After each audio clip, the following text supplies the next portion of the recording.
Halo semuanya, langsung aja kita bahas topik yang taruhannya bener-bener gila. Coba bayangin situasi ini. Krafton, developer di balik game raksasa PUBG Battlegrounds, lagi gelar turnamen internasional. Ini bukan sekedar pertandingan biasa ya. Ada jutaan penonton dari seluruh dunia yang mantengin layar mereka, plus ribuan pro player yang bertarung secara bersamaan. Dan yang menopang skala masif ini cuma satu, sistem server global real-time yang mutlak harus kerja tanpa celah. Tekanannya luar biasa berat. Di level ini, setiap milidetik itu benar-benar krusial, dan infrastruktur jaringan memikul ekspektasi dari jutaan orang. Kita semua, entah itu gamer hardcore atau sekedar pengguna internet biasa, pasti tahu dong seberapa bikin emosinya koneksi yang lemot. Nah, sekarang bayangin, rasa frustrasi itu terjadi di panggung dunia pas kalian lagi mempertaruhkan gelar juara. Tiba-tiba karakter di layar nggak jalan mulus, malah teleportasi sana-sini dari satu titik lompat ke titik lain. Rasanya pengen banting keyboard kan?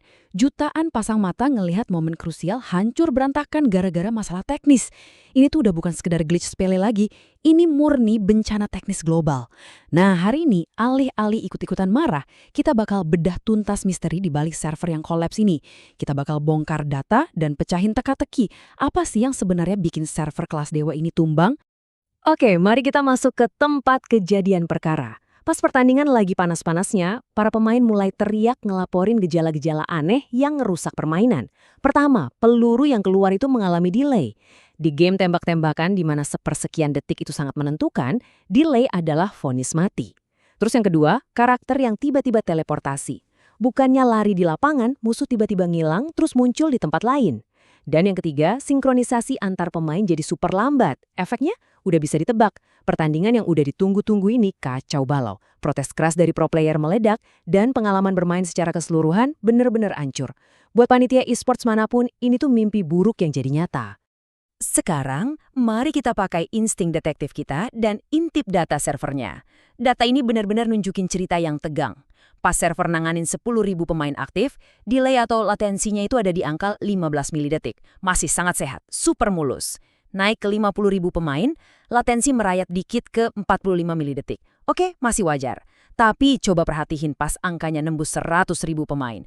Latensi langsung lompat ke 120 milidetik. Di titik ini pemain udah mulai ngerasa ketidaknyamanan yang nyata nih.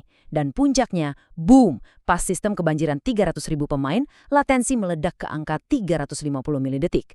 Sebagai konteks, di dunia game kompetitif, 350 milidetik itu artinya game sama sekali nggak bisa dimainin. Nggak usah ditanya lagi, sistem ini jelas-jelas hancur di bawah beban skalanya sendiri. Ngeliat data yang ngeri banget ini, pihak Krafton nggak punya pilihan selain nurunin tim spesialis. Coba kita posisikan diri kita di kacamata tim engineer elite ini. Misi mereka jelas, tapi super berat. Cari tahu siapa atau apa tersangka utama penyebab lonjakan latensi gila-gilaan ini. Mereka harus ngebendah jeroan arsitektur server buat nyari tahu di mana letak bocornya. Apa jangan-jangan hardware servernya yang bermasalah?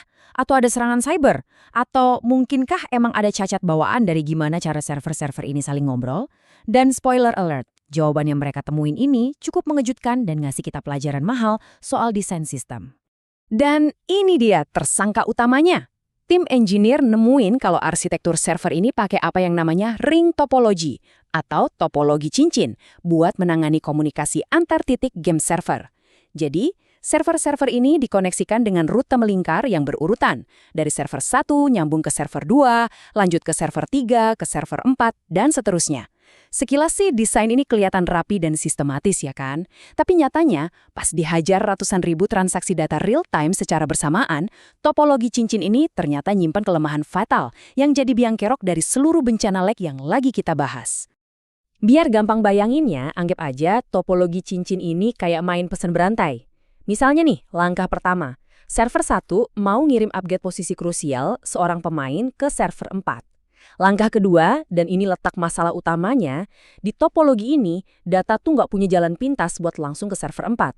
Paket data itu harus secara fisik mampir dulu ke server 2, diproses bentar, terus dilempar lagi ke server 3. Diproses lagi, baru deh akhirnya sampai ke tujuannya di server 4. Dan masuk ke langkah ketiga, kalian pasti udah bisa nebak. Tiap kali data ini mampir di server tambahan, dia makan waktu. Nah, waktu-waktu ekstra inilah yang terus numpuk secara akumulatif, bikin latensi naik drastis. Perjalanan ekstra antar server ini benar-benar jadi racun buat sistem yang butuh kecepatan real-time.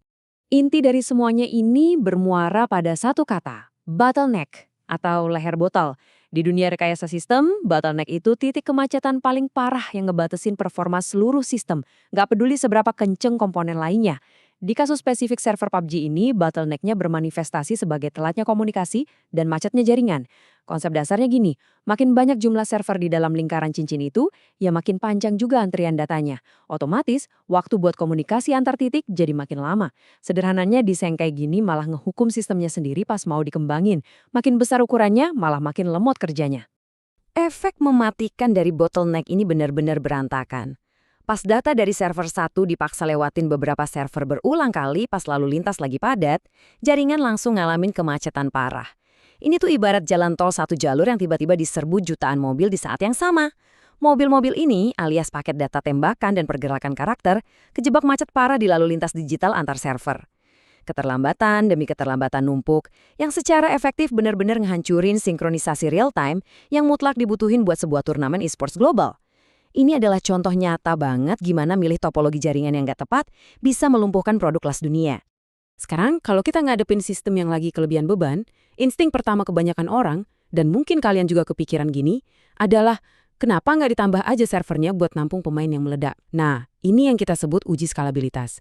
Di atas kertas, ngasih lebih banyak kekuatan komputasi atau nambahin server baru ke arah masalah, kelihatannya kayak solusi logis. Tapi tunggu dulu, karena kita udah tahu sistem ini terjebak di desain topologi cincin, kita harus nanya secara kritis. Apa iya nambahin lebih banyak server ke dalam cincin ini bakal ngeberesin masalah lag, atau justru nyiptain mimpi buruk yang lebih gede? Dan faktanya, data skalabilitas justru ngasih pukulan telak yang ngebuktiin ironi dari masalah ini. Coba perhatiin. Pas kita cuma punya 4 server di dalam cincin, waktu buat sinkronisasinya cuma butuh 10 milidetik. Cepat banget. Tapi, pas kita tambah daya dengan memperluas cincin jadi 8 server, waktu sinkronisasinya memburuk jadi 25 milidetik. Kita gandain lagi jadi 16 server, latensinya lompat tinggi ke 80 milidetik.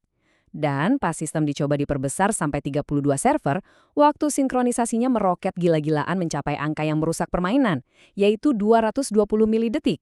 Data ini secara gamblang buktiin kalau karena tiap data harus lewatin makin banyak rute, nambah server di topologi cincin itu bukannya ngasih solusi, malah memperparah bottleneck tersebut. Jadi, kita udah sampai di inti dari seluruh analisis kita. Kita udah ngeliat gejalanya, ngebedah datanya, dan berhasil nemuin kelemahan fatal dari ring topologi yang bikin turnamen global hancur gara-gara lag. Sekarang, bola ada di tangan kalian. Bayangin kalian adalah seorang network and cloud engineer yang baru aja diangkat oleh Krafton buat nyelamatin turnamen berikutnya. Tugas kalian adalah nentuin model komunikasi yang jauh lebih baik. Berdasarkan semua bukti yang udah kita bongkar bareng-bareng tadi, solusi arsitektur jaringan kayak apa yang bakal kalian desain biar jutaan penonton dan pro player ini nggak perlu lagi ngalamin bencana lag. Coba deh pikirin topologi alternatif yang bisa mecahin masalah leher botol ini dan jadikan pemahaman hari ini sebagai kunci kalian ngerancang sistem yang tahan banting di masa depan. Seru banget kan bahasanya? Terima kasih udah ngikutin analisis mendalam kita dan sampai jumpa.